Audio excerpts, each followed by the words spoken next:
Well, my subject today is that of the greatest and most valued freedom of all, and that all of us really treasure in our hearts.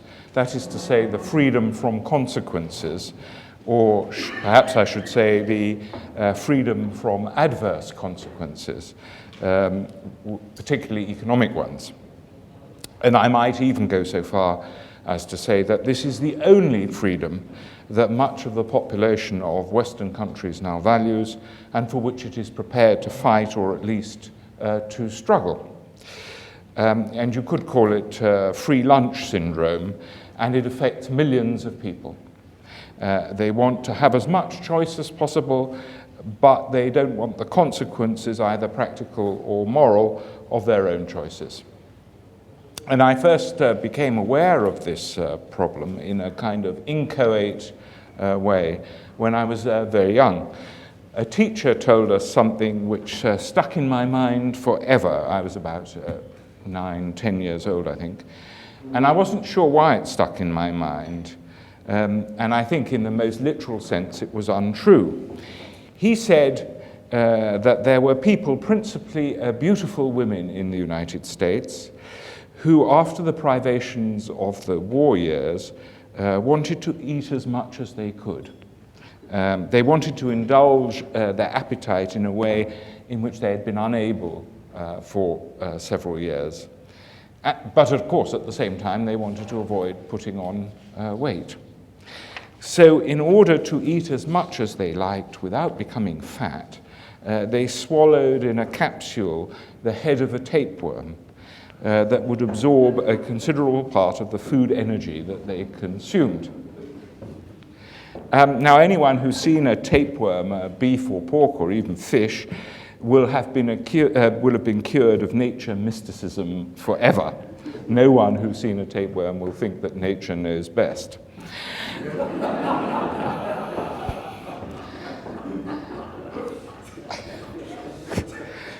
But in fact, it's not true in the majority of cases that weight loss is a feature of infestation with tapeworms. And if there is any weight loss in such infestation, it's because of a loss of appetite rather than absorption of food by the parasite. So I think the story is unlikely to have been true in the literal sense. But at the age at which I was told it, I think I was about 9 or 10, as I said, one is rather uncritical about what one is told. And the story being more about human nature than actual physiology, it at least alerted me subliminally to the desire of people and the lengths to which they might be prepared to go not to accept or to avoid the most natural consequences of their own acts. Well, let me jump forward 40 or 50 years to a small problem that arose in the hospital in which I worked. And there was a male nurse there. And he was actually a very nice young man, a good nurse as well, kind and competent, and unfortunately those two qualities don't always go together. But unfortunately, he was enamored of certain modern fashions, among them that of piercing his visage with a lot of ironmongery. And there can be no doubt, I think, that self-mutilation with the assistance of others is one of the few industries that is genuinely growing in the Western world. And the connection of this with the economic crisis is perhaps something that's worth exploring. Well, the young man in question decided to pierce his ears with 12 or so earrings. And he was told by the administrators of the hospital that this was against the rules. It was not only unhygienic, but tended to frighten old ladies when they woke up.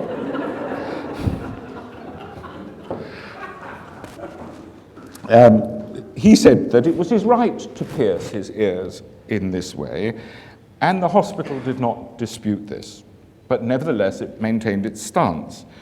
What the young man, angered by what he saw as the hospital's obduracy, found hard to accept was that his right to pierce his ears could not be exercised in the absence of consequences for his employment. For him, rights floated in a metaphysical world where choice could be exercised in an entirely whimsical fashion. For him, a right was only a right if he were protected from the consequences of exercising it.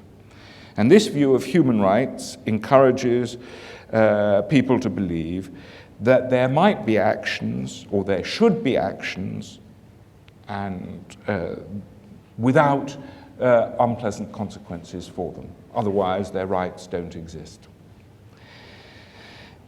In many cases, an absence of economic consequences, or at least of apparent consequences, serves the end of an entrenched bureaucracies or rent seekers such as I.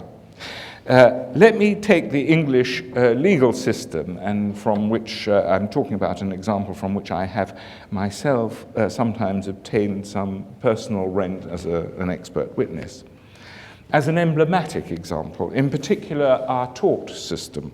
This is the system by which people are compensated financially for wrongs that have been done to them. And for a claim to succeed in the English system, and I assume it's the same in the American system, it must be shown that a wrong has been done to someone by someone else, and second, that the person to whom the wrong has been done has suffered some pain or loss thereby. And incidentally, I first became interested in this problem with the huge increase in legal claims against doctors that seemed to flow from an advertisement in the outpatient department of the state-run hospital in which I worked.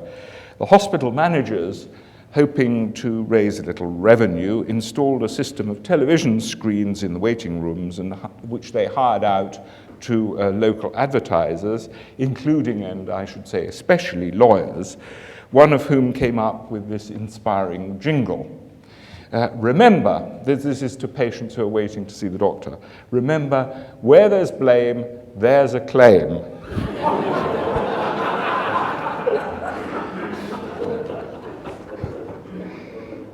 Which is just, of course, the right spirit to get the patient into before he goes to see the doctor.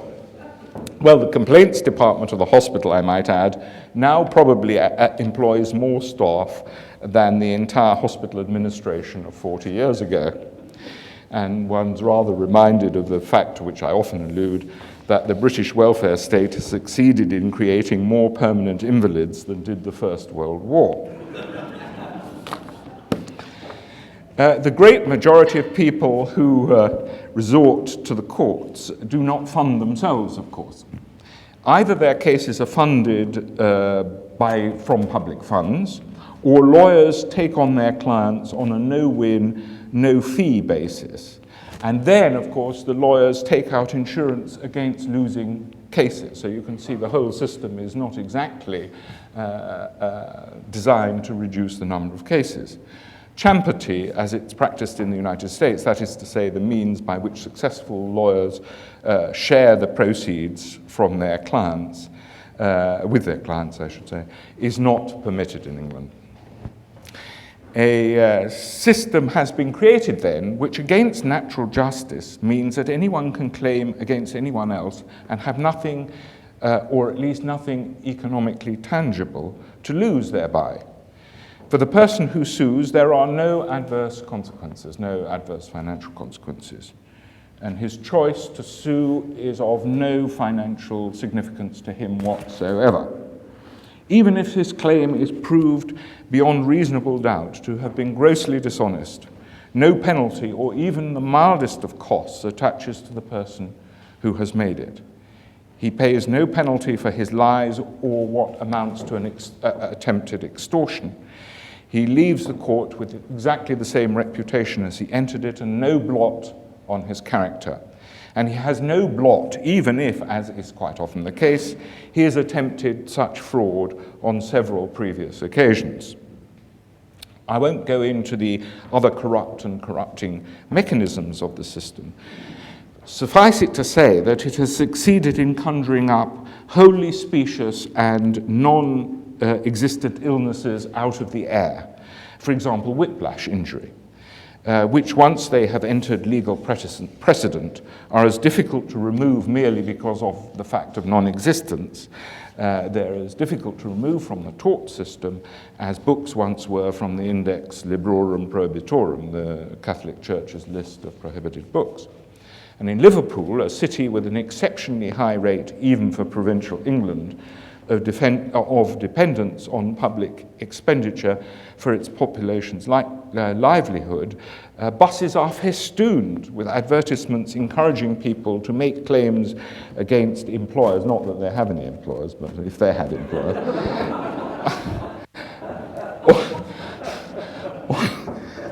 or public authorities, much in the same spirit as people are encouraged to buy lottery tickets, though with this difference, that the purchaser of the lottery ticket loses the cost of the ticket when he loses. You have nothing to lose, say the advertisements. They actually say that, you have nothing to lose. This is not quite true, of course. Reality is not so easily mocked. Those who enter the legal labyrinth soon find their lives completely dominated by it. They become obsessed with their cases. A fraudulent claim becomes, by constant repetition in the mind, to appear to him who makes it to be a genuine one, so that in the end, when he does not win his case, he experiences a genuine sense of grievance, which lasts for the rest of his life. I mean, as we know, grievance it lasts forever.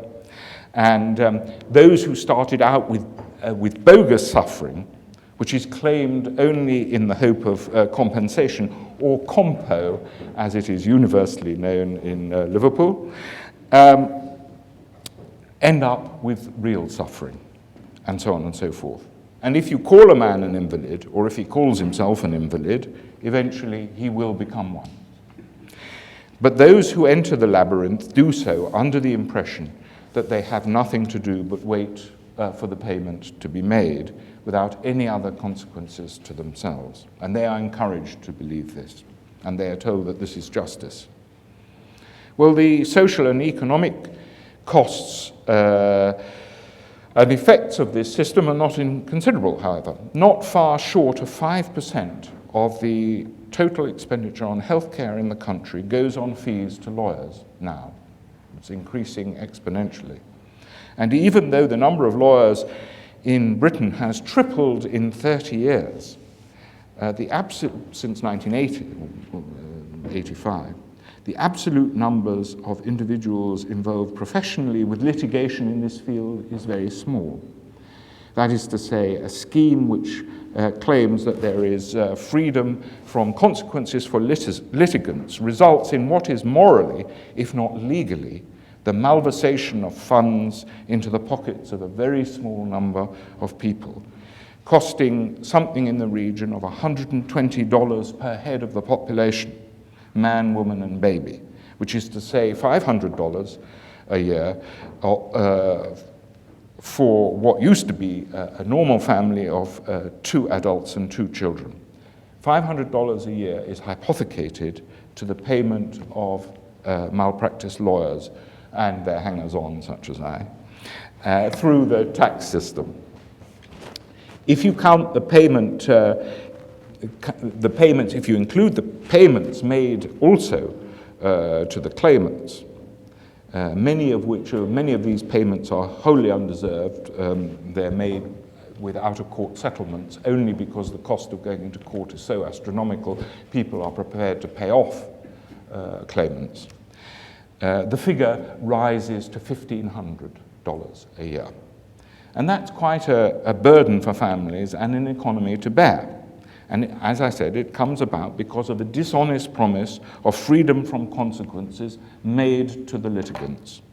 And there could hardly be a better, or perhaps I should say worse, example of public expenditure for the sake of private enrichment.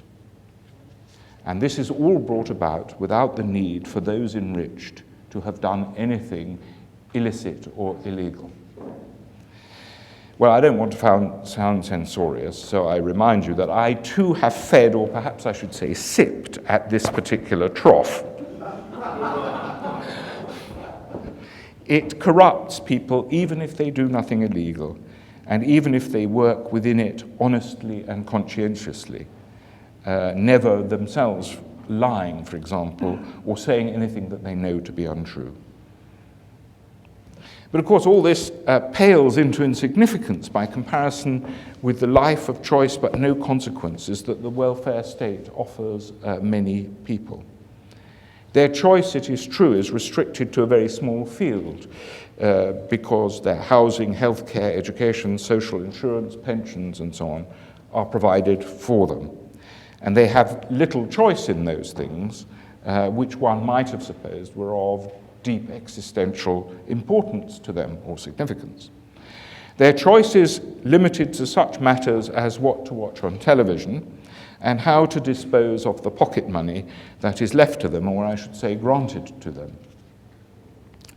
And it doesn't really matter how they conduct themselves, because everything that they have received is received as of right, and what is a right cannot be foregone, because if it could be foregone, it would no longer be a right, but a privilege, and something received by grace and favor. And no one these days can accept that he is privileged or in receipt of something that he personally did not deserve. And no doubt the decline of religious sensibility, according to which life is felt to be a gift and not a right, has something to do with this. And I speak as someone who's not at all religious. Well, the welfare state now has had the effect, though I don't think it was necessarily the intention of its founders, of continually lessening the consequences of acts or omissions, at least for quite a large part of the population. The founders took seriously as a possibility and as something desirable the second leg of Marx's slogan in the critique of the Goethe program, from each according to his ability to each according to his needs. This is because they took the humanitarian view that there is nothing more cruel than need, and for which of us would like to be in need? But many needs, of course, many are independent of any effort we may make to supply them, including, amongst others, and I think we all feel this, the need not to be poor. And since poverty is nowadays almost universally defined, in public discourse anyway, as having an income less than 60% of the median income, it follows that only redistribution on a very large scale can meet the need not to be poor, even if everybody individually is poorer as a result. In the company of billionaires, after all, a millionaire is poor. The result of this is that for in the lower level of the economic scale, the difference between making enormous effort and making none is significantly lessened. And where efforts are not rewarded, choices that in other circumstances would be important are utterly without consequences, or at least obvious consequences, I should say obvious consequences. And the main complaint is that the choice is not of wider scope than it is, of wider scope than other people have.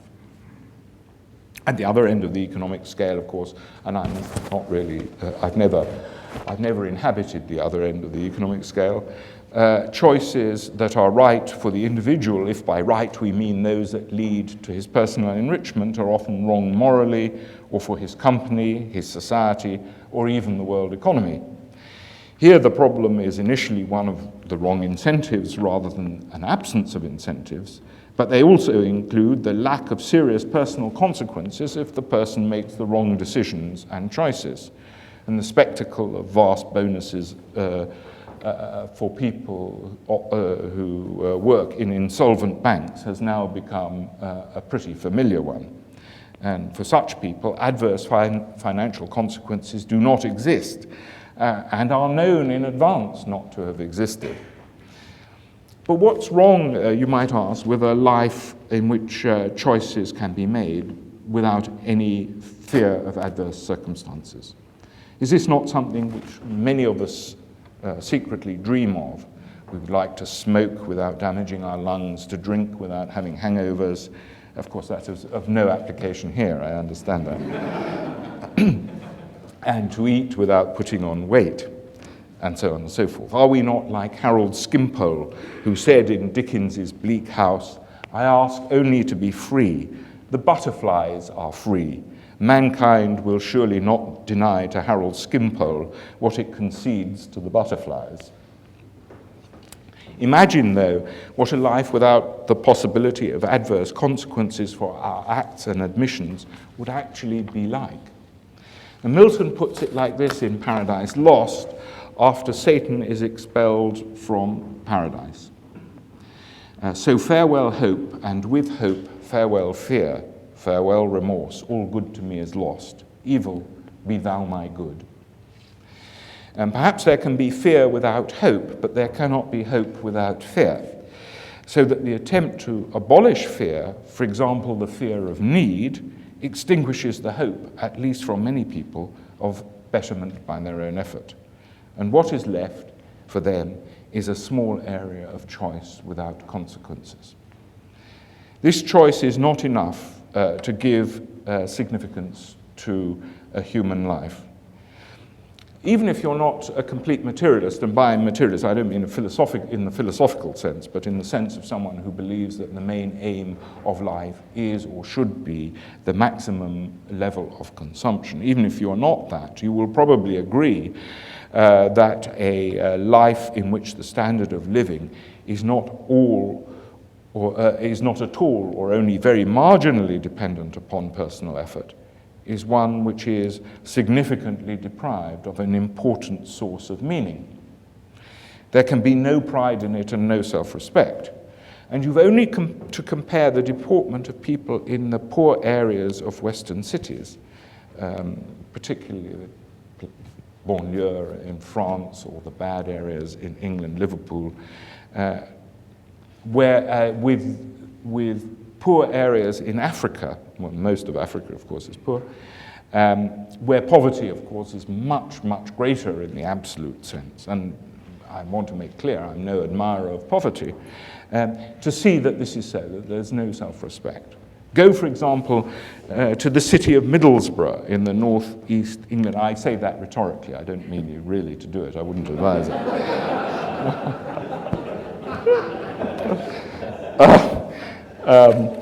There is nothing quite as dispiriting as a steel town without the steel. And the participation of the state in the local economy is approaching Soviet levels there. And the largest private industry, as far as I can see, was state-subsidized takeaway pizza. From my hotel, I counted 6 pizza parlors within 200 meters, 6. And you could tell there was an economic crisis on because a 7th had closed down, just. And the last steel blast furnace in Middlesbrough was in the process of being converted into a pizza restaurant. Well, perhaps it's not altogether surprising in a town where pizzas are made in blast furnaces that many people are grossly fat.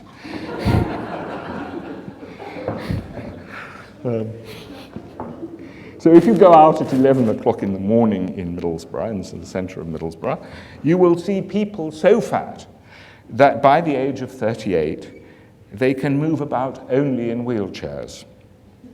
And you will see them taking their mid-morning light refreshments, which consist of vast hamburgers with piles of fried potatoes, which are washed down by sweet pink drinks. And that is just before their lunch.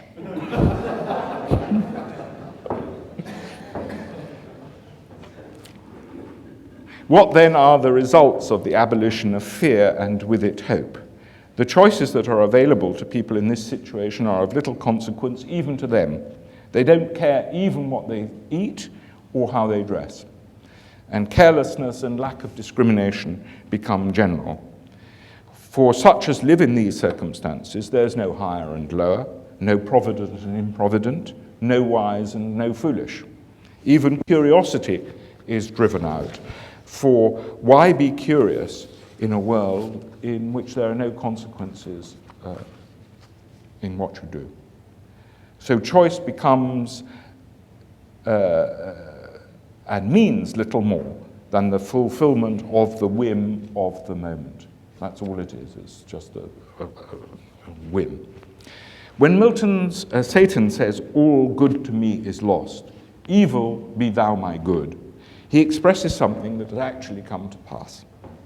In a situation in which nothing makes much difference to one's material condition, the vacuum in meaning is filled by sensation and excitement, which is more easily procured by bad behavior than by good. Social pathology then abounds, for it creates an interest in existence that would otherwise be lacking.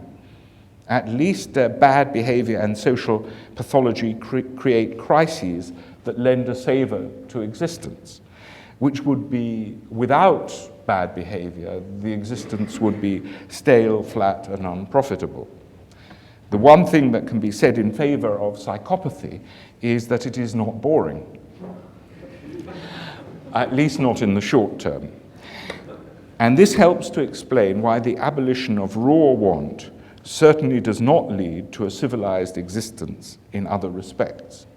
On the contrary, it leads to a kind of fatalism without contentment, a fatalism without acceptance of one's fate, as it were, and a listless resentment which is sometimes punctuated by insensate outbursts of rage.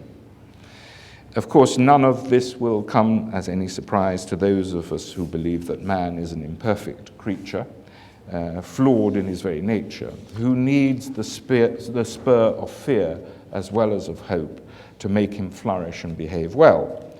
For where fear is removed, virtue does not flourish. Most people, when I argue that the abolition of the fear of want has disastrous psychological consequences, suppose that my criticism is mostly of the people who live in this hopeless and fearless limbo that I have described. On the contrary, if I were given to anger, it would be directed at those who have first created this horrible existential trap, perhaps unwittingly, but now refuse utterly to look the consequences in the face. And that, ladies and gentlemen, is all I have to say. Thank you.